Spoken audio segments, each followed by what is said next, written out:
Good morning, ladies and gentlemen. Thank you very much for inviting me to address you this morning.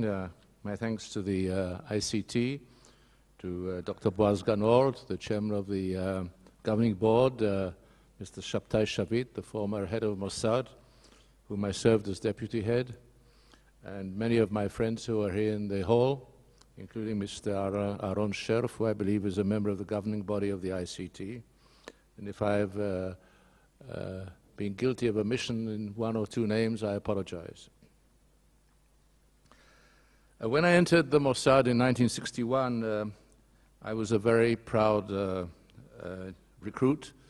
I thought I was joining the most ancient profession in human history. Some would say the second ancient profession. And I believed that within a short while I would learn the tricks of the trade and learn the rules of the game. But very quickly, when I looked around and tried to find a booklet or a book which contained the rules of the game, I found, to my consternation and to my deep regret, that there was no such book and no such booklet. Because in intelligence and in counterespionage, ultimately, there are no rules of the game. If you go into the legal field and you go into the question of what are the legalities of conducting intelligence operations around the world, you will find that there is no legal book or no document which has been published internationally which will be in terms of reference as to what may or may not be done. There are voluminous books about the war on the sea, how to conduct wars on the seas, what cannons you could use, what caliber the cannons should be, what happens when the ship capsizes and things like that. In intelligence, there are no rules of the game. And I believe that one of the dilemmas which we have faced over the years, and which we're facing today as well, and we're facing also in these very days that we are meeting here at this conference, is that we are faced with the necessity to deal with threats where there are no set paths, and where ultimately you are judged not by whether you keep to the rules and regulations, but by the end result, if you succeed or you fail.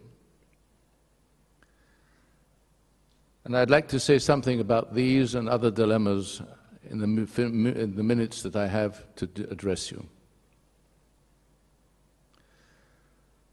I think one of the things which we have experienced over the last 10, 12, 13 years, since the first major event which took place in this war of terror in 1998, when two American embassies were attacked simultaneously in Nairobi and in Dar es Salaam, has been that very quickly this issue of international terror was catapulted into the public domain, and the public at large became not only the recipient of this new type of warfare, but also very quickly evolved into the ultimate judge of how and what can be done to combat this threat.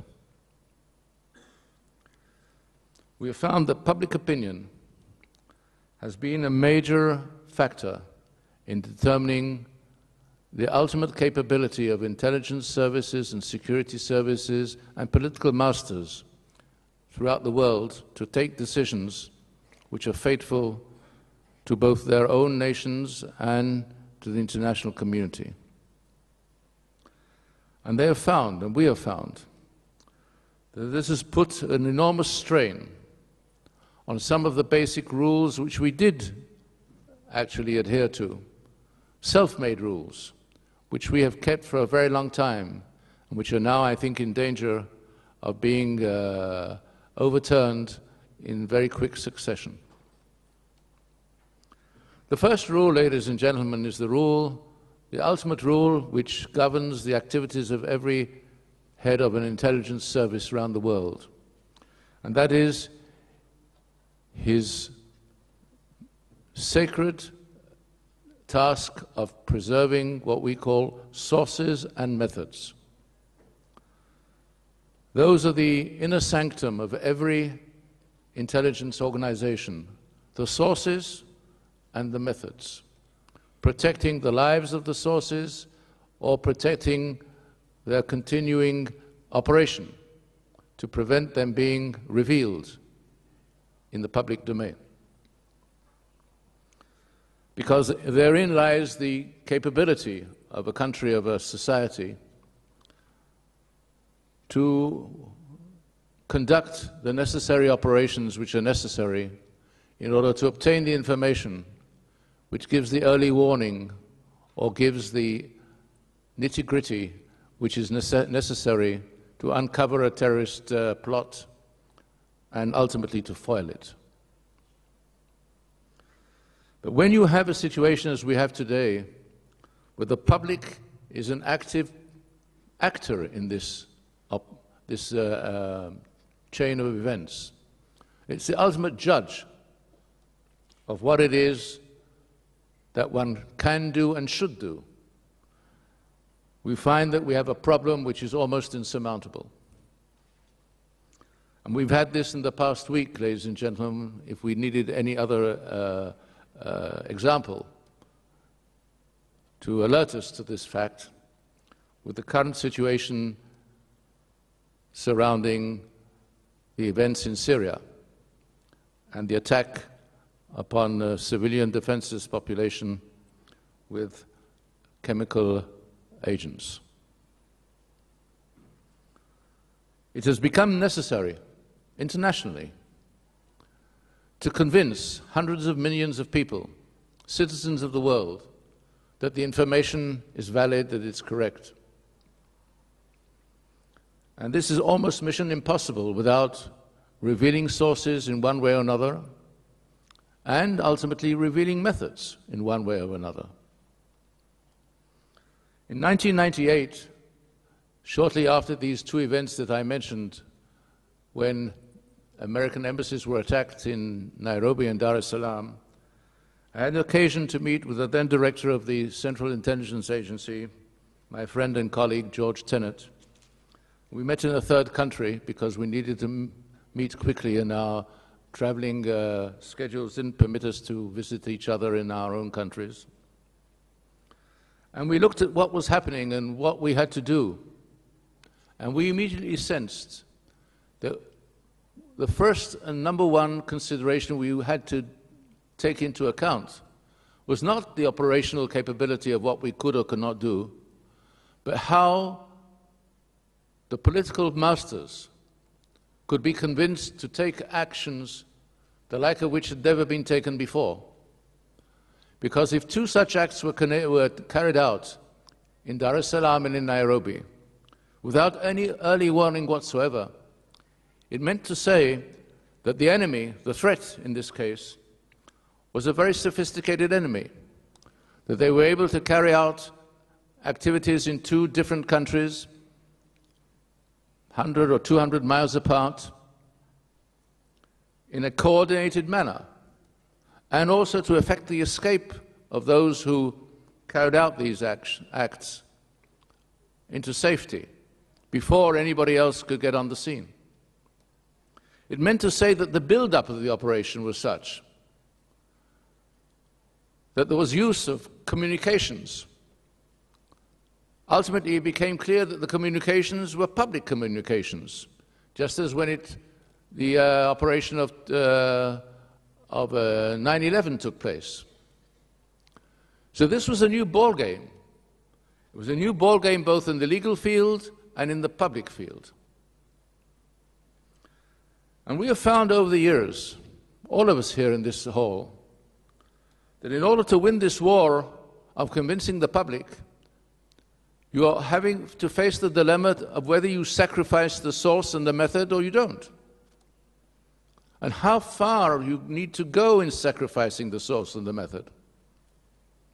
And you also need to find out how far you can go in the legal field, how far you can bring about a situation in which the legal community would accept this or that premonition. And as you know, this has not been easy. The justification of going to war. How do you justify to a public a justification of going to war? We see what is happening now in the United States Congress. This is not the first time, by the way, ladies and gentlemen, that the Congress has been seized of such a problem. When the biggest war in recent and maybe in world history began to unfold in the 20th century in 1939, when the Germans invaded Poland, the United States Congress was not convinced that the United States should join the war. And in 1940, when President Franklin Delano Roosevelt stood for the third time as a candidate for the presidency of the United States, at that time there was no limit on the number of times a man could stand for the presidency. And in the end he stood for 4 times and was elected 4 times to the presidency. But on the third occasion, in 1940, he made a statement to the American public and he said, "I want you to know, and I want to tell you, and I will say it again and again and again, I will not allow our boys to join a foreign war." And on this was the ticket he got elected. This was after, ladies and gentlemen, France had fallen, Poland had fallen, Czechoslovakia had fallen. Within months, the German forces were on their way to Moscow. And it was only in 1941, in December 1941, when Japan attacked the United States in Pearl Harbor on the 7th of December 1941, a day after the forces of the German army had reached the outskirts of Moscow and began to be repulsed by the defenders of Moscow. It was only in the 7th of December 1941, after the attack of Pearl Harbor, that the United States was able to go to war, because the president did not think before that he would get the vote in Congress to take the United States to war against Nazi Germany. And following that, a day later, on the 8th of December 1941, Germany declared war on the United States. In a situation like this, ladies and gentlemen, we are not just living the history of the moment. We are living in the dilemma of how we can construct, how we can weave the necessities of intelligence into this very, very, very difficult and intricate world. And I'd like to say 2 or 3 things in conclusion, because we don't have the time to go in this in great detail. And what I wanted was only to alert you to the beginnings of the dilemmas which we have now. In the fight for public opinion, ladies and gentlemen, ultimately, no amount of intelligence is going to convince a public of hundreds of millions. Because when you have a situation in which 200 or 300 million American citizens become overnight temporary intelligence officers who have to receive the information, have to make a judgment, and then tell their representatives in Congress what they think about it, and then the pollsters have to tell them, the representatives in Congress, the members of Congress and the members of the Senate, what the poll says. Is it 60% or 65%? There is no way, ultimately, that this can be overcome. And I'm not prejudging what's going to happen in the Congress in the next few days. It could happen otherwise. There's only one situation, ladies and gentlemen, in which this could come about. And I'll say this, unfortunately, this is the case. When the terrorists ultimately succeed in carrying out an act of extreme terror, like the event of 9/11 or the event of 7/7 in London, you have a window of opportunity of weeks. I cannot tell you how many weeks, in which public sentiment undergoes such a trauma that you can get many things through in that small period. That's when the United States, after 9/11, passed the Patriot Act. That's when the British Parliament was debating the problem of different laws and regulations governing arrests and detainments and so on. How long can you detain a person without the usual process of due process of court? It's a limited time, a very limited time, and time is of the essence. The second thing I'd like to say is this. I believe that we need to have a real revolution in the field of law and jurisprudence. We cannot try and bend the rules of terror to the existing rules of law, of international law, which refer and which are the laws which govern how nations and groups have to act. I said this many times when I was in office to my political masters, that it's a mistake to go to the law officers and to ask for their opinion on something. It's a mistake to go to the courts and ask their opinion. What we need to do is to reverse the process. We have to tell the law officers that this is the problem and this is the solution we need, and you find the legal construction for this. In the United States in World War II, shortly after the